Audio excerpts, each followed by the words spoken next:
तर हिमोग्लोबिन कमी झालं तर आपल्याला त्रास होऊ शकतो, छातीत धडधड होणे किंवा दम लागणं.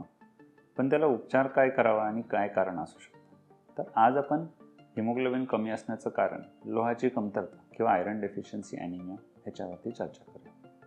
हिमोग्लोबिन कमी होणं हे सारस लोकांमध्ये होतं, पण आपण त्याच्या मुळाशी जाण्याचा प्रयत्न करू.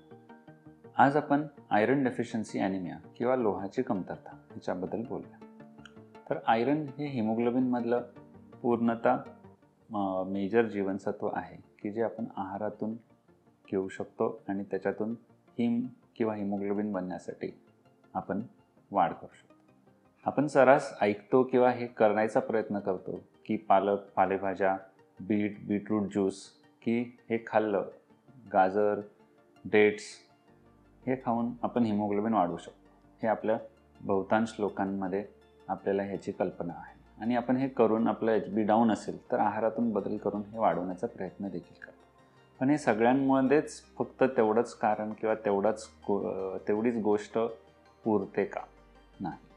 तर याच्या पलीकडे आपण का होतं आणि कसं आपण त्याचा उपचार करू शकतो याच्याबद्दल आज चर्चा करू. आयरन हे आपल्या आहारातून व्हेजिटेरियनमध्ये पालेभाज्या, आणि फळभाज्यांमधून मिळतं. नॉनव्हेजमध्ये जे मांसाचे प्रकार आहेत की चिकन, मटन की जे त्याच्यामध्ये मायोग्लोबिन हा जो हिमोग्लोबिनचा किंवा आयरनचा पदार्थ आहे की जो इझिली ॲब्झॉर्ब होऊ शकतो.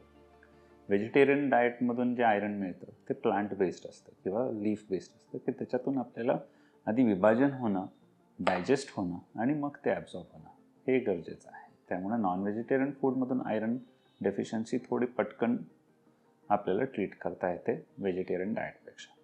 आता शाकाहारी लोकांमध्ये आपण आयरन बेस्ड फूड जे आहेत की आहारातून आपण ते घेऊन पण त्याचं व्यवस्थित मिश्रण होणं आणि ते पचनक्रियेचा तुम्हाला त्रास नसतानाच त्यांच्यामध्ये हिमोग्लोबिन वाढण्यामध्ये मदत मिळते.